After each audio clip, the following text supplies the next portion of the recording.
Josh, so great to be here with you today. Thank you for having me. Of course. So let's start by telling me, what does your company do? Slate, we sell high protein chocolate milks and lattes. Ooh, delicious. Yes, of course. Taste is number one priority. And we say we sell strength. So the high protein gives people strength. And we create products that are not only better for people, but better for the planet. So we have an environmental mission too. Very cool. I'll dive into sustainability later, but I first want to hear about your founding story. Sure. So my co-founder Manny Lubin and I are both from the greater Boston area, and we grew up playing a ton of sports, whether it was basketball, football, baseball. I played golf. Manny says it doesn't count as a sport, but still count it. And our moms would always give us chocolate milk after games, after practice, and it was always great protein, good electrolytes. I didn't realize that chocolate milk actually has more electrolytes than most sports drinks, just naturally. Huh. So we drank it all the time. We got older, became lactose intolerant, so we couldn't drink it anymore, and had to start drinking these name brands that basically screamed to the world that we were the guys with tummy issues. So yes, I use the word tummy a lot in this job, and we wanted to just create chocolate milk that we could actually drink every day and feel comfortable with after having to drink these products for so long. And before that, we actually started testing out some different protein powders and protein shakes and things that were very intense branded and that were typically full of artificial sweeteners and just didn't make us feel very good. Right. And so we went back to drinking lactose-free chocolate milk, and again, with those kind of brutal names. And so that was where kind of Slate was born. We just wanted to create a chocolate milk for us we could drink every day. And by doing that and creating a high protein version of it, we also figured that lattes used milk as a base, and so let's create our favorite coffee drinks as better for you as well. Now, part of the things I love about your story is that you guys went on Shark Tank. We did. Tell me about how that experience was for you. Besides the 55-page NDA that I can't say a lot of the things that happened, no, it was honestly an incredible experience. As an entrepreneur, no matter what happens on that stage, it was one of the coolest things I've ever done, being out in LA and doing it, meeting everybody. And for us, we did a Kickstarter video. So we got a bunch of pre-orders from people, and our video, which Manny was the center of attention on, he is the better actor in the group, what was apparently very funny, I thought it was, and the casting team reached out to us. And so when we went out there on the show, we had no final product. They were lab-made samples. We had no sales. All we had was the Kickstarter. And so we definitely were a little bit early before wanting to kind of be ready to go out there. But we were like, you know what, this is an opportunity to get in front of people, potentially find a great partner for the business. And we got destroyed on national television. It was definitely brutal on our egos. As we say, great for the brand, tough on the ego. And it aired about a year later, and when we look at it now, they run it every 2 months. Like, it's on all the time, which again, great recognition. People still tell us, but my mom is still pretty upset that she's like, you gotta let them know how good you guys are doing now. And I'm like, well, maybe if they read Forbes, they'll find out. There you go, exactly. Yeah. So what made you think then that you could take this leap into entrepreneurship and have a successful business? A lot of people talk about it. They're like, oh, it's amazing that you guys were able to do this. And first of all, my family has been incredibly supportive. When I before this, we actually worked for a real estate tech company. And I remember when I was leaving to start the world of chocolate milk, my dad was like, how many wealthy people do you know in real estate? I was like, a lot. He's like, how many wealthy people do you know in tech? And I was like, a lot. And he's like, how many wealthy people do you know in milk?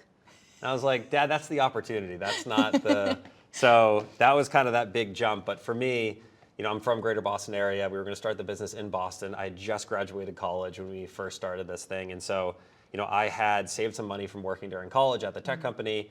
And I knew that worst case scenario, if I fell on my face, my parents were there to catch me, could move in with them. I don't know if they would like that or not, but very, very lucky to have that support system behind me. And Manny, my business partner, similarly. And I tell everybody too that going into something alone is very, very hard. If Manny and I didn't have each other, I don't think I would have even gotten off the ground. And so being able to lean on each other during all the hard times, from conception of the idea to actually launching our first product, was 2 full years. And so 2 years of banging our heads against the wall. Again, I don't know if I was alone, I would have been able to kind of like push through and do it. So very, very lucky in a lot of ways, but I love it. I wouldn't do anything different. It's a really tough spot right now for CPG, consumer packaged goods brands.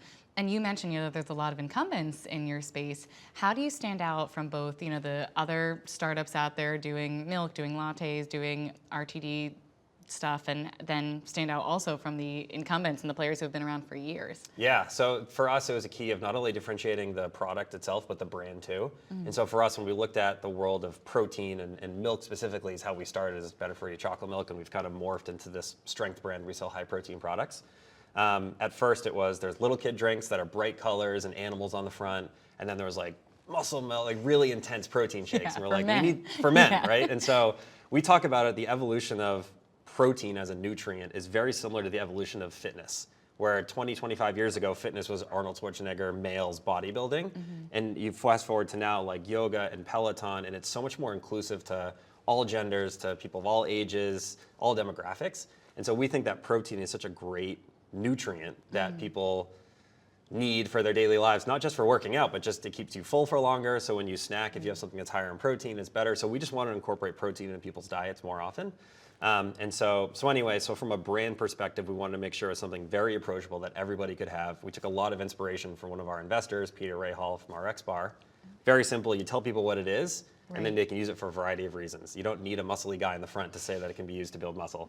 So that was the brand part. And then from a product part, we want to make sure we could build a moat around it. It's very easy in the world of consumer goods typically to copy somebody. If you're making, every consumer product is very hard to get off the ground. I'm not taking away from it, but you can make a bar or granola in your kitchen with ingredients you find at Whole Foods. If you're using a milk base or ultra filtered milk, which is a special type of milk that we use, that's higher in protein and less in sugar, you need to do that typically with like a lab. Mandy and I tried. We bought some stuff from the grocery store. It did not go well. So it's big machinery, it's big equipment, and so these different pieces of technology that we use to make sure our product is 20 grams of protein without sugar and shelf stable, that supply chain had not previously been put together, and the minimums are so high, it's very hard for just anyone to do it. So we have a great moat around the smaller companies. Larger companies, we think this brand resonates differently than kind of how they're approaching it and kind of carving our niche in there. Yeah, that makes sense. Yeah. Talk to me about your fundraising journey. Fundraising, always fundraising, I feel like, in this world.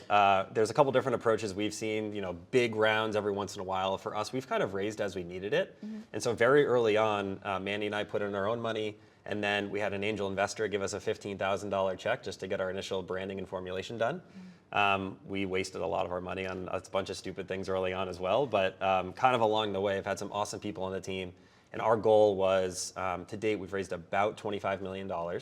And our goal throughout the whole way was get people on the team that are smarter than us, get people that have done it before. And so Peter Rahal from RX Bar, who's the founder there, co-founder, was one of our investors.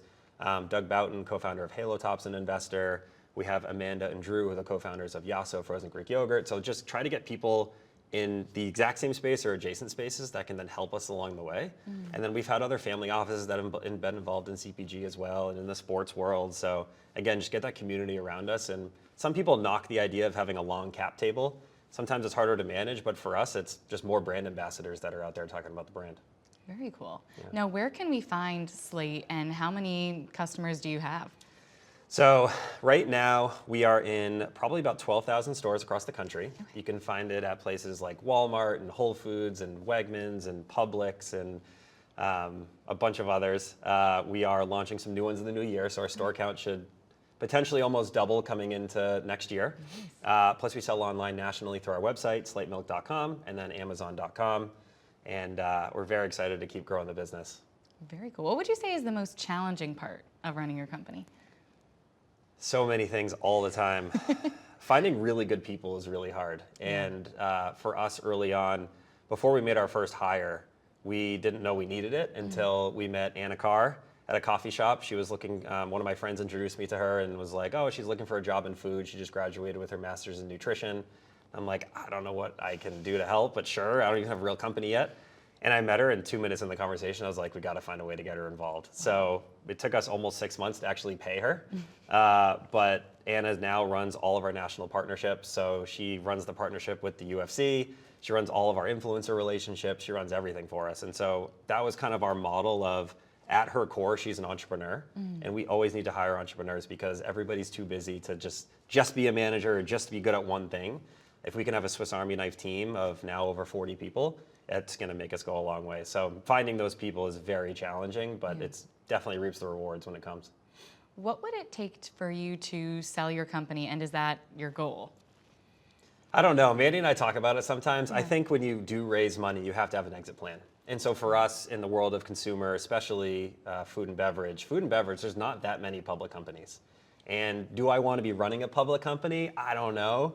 But so I think that the most logical path for Slate is a potential acquisition down the road. That's what most, I think, consumer food and beverage companies do when they do hit a certain number, just because there's certain levels of distribution that are just so high and that we're never going to be able to achieve on our own without a strategic partner.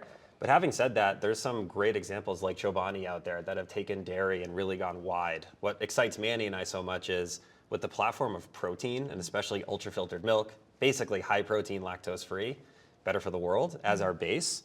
If we were a different company, you might be more limited to your category. For us, we're hyper-focused on drinks. We have high-protein milkshakes or chocolate milks, and we have high-protein coffees or lattes. But our platform could go into basically anything that you think of right now that Quest has done in the world of food or that Fairlife is doing in the world of beverage. And I think that there's a wide area we could potentially grow this business for the next 30, 40, 50 years. It just kind of depends on what the opportunities are in front of us. You talked about sustainability earlier, so I want to circle back on that. Yeah. How is that such a big part of your brand? It's really important to us. I mean, I think for us, it's not only important to us to have making humans better, but we got to take care of the planet that we're on. And so we wanted to figure out a truly authentic way. I think sometimes companies get a little bit too involved in the world of they need to do something because they think they have to or have some sort of ESG goal they need to hit. And so for us, it was starting with the aluminum can. So we're 100% recyclable aluminum can where a lot of things are in plastic bottles. You can see it in the ocean. We learned a lot about how a lot of the waste that doesn't end up getting recycled in North America ends up in the Indian Ocean. So we actually partnered with a group to be a plastic neutral certified business and have plastics neutral certified products because it's really hard not to use any plastic in business. Yeah. And so we shrink wrap our cases, our pallets, marketing materials, things like that. And so what we've done is partner with this group to employ people actually in both Africa and Indonesia to pull a pound of plastic out of the ocean for every pound of plastic we put into the world. And so for us, that was really important to have that sustainability mission and really help clean up that side of the world because it is a lot of what's coming from North America. And on the other side of that, throughout our entire supply chain, find ways to continue to make things better. So we do come from dairy. We are from cows. So we have cows that we're using the milk that, again, we make lactose free. But we have methane machines on the farms to help convert that into energy to power the farm. So it's not just wasted methane or hurting the environment. When you ultra filter milk, the way I describe it is you put milk through a Brita filter. And the Brita filter catches the big lactose sugars in some of the waters and filters them out. So it flows through as a condensed form of milk that's higher in protein without the sugar. Okay. So we think it's kind of like a hack and the milk of the future. But it has less percentage of water. So the water that gets filtered out actually goes back onto our farms. So the farms are using less outside water. Some of our farms are completely water neutral, actually. They're just pulling it out of the milk and using back on the farm. So anywhere that we can kind of bring that in, we want to. Very cool. Is there one business rule that you always operate by no matter what? We talk a lot about trust and respect. That is kind of like that kind of one pillar at Slate where we talk about it, it's almost like it's your spouse. You need to have that constant level of communication, that constant level of trust and respect for everybody on your team, whether it's somebody that's your partner, a vendor, a client. Those things cannot be broken. If either of those things are broken and kind of communication that fuels both of those things, things won't work. Yeah. It's too hard to be successful as a small business going up against Coke, Pepsi, and these massive, massive beverage and food companies that if you can't even rely on the people around you and just be a good human being, you're never gonna make it. Now, what's next for you? Talk to me about any exciting things you have in 2024 in the pipeline or what's exciting you right now. Yeah, so we just launched the partnership with UFC, which is very exciting. Very so cool. Dana White, who helped start the organization, or they actually bought it in 2002, was the president for a long time, now CEO, found out about Slate from a friend of his and actually started drinking it every day. He was on a health journey himself. He ended up losing 30 pounds by eating cleaner, and Slate was kind of his go-to protein. And for us, that kind of future goal of being that associated with fitness and sports, kind of the way Gatorade is for hydration, we think Slate can be the protein side of that because we think that sports overall are kind of lacking that world of protein. And so the UFC is the fastest growing sport in the country, in America. For us, it was a great place to be of like that insurgent. Like you have like the main four sports, which is the kind of credible Coke and Pepsi companies. Then you have UFC and Slate kind of building together almost. They're obviously much bigger.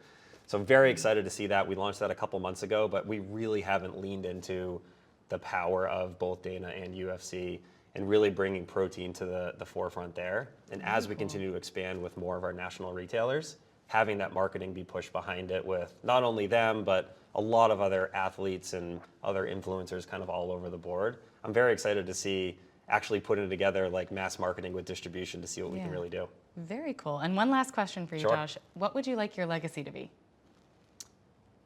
I will definitely, when you talked about selling the business, I think one of the things what's hard is when you sell the business, sometimes they go away or they change it. And so for me, I still want to be 60, 70 years from now walking down the street and seeing people drinking Slate and having their kids drinking Slate. For me, it's making the world and leaving the world a little bit better than I left it. So personally, I've always been really into health and fitness, and somebody like my dad and my parents actually both, we've all tried to be as healthy as we can. And my dad has a nasty sweet tooth. He loves his chocolate chip cookies and anything sweet. Yeah. And so for me, being able to now give him a product that tastes really good to him, that's sweet, but also is not sacrificing his nutrition, if we can keep coming out with more and more products like that for even just him, help him live a little bit longer, be a little bit happier and healthier. If we can do that for more people, that's really the goal. So just leave a little bit of an impact as best we can. Awesome. Well, thank you so much, Josh. I appreciate it. Thank you for having me. Of course.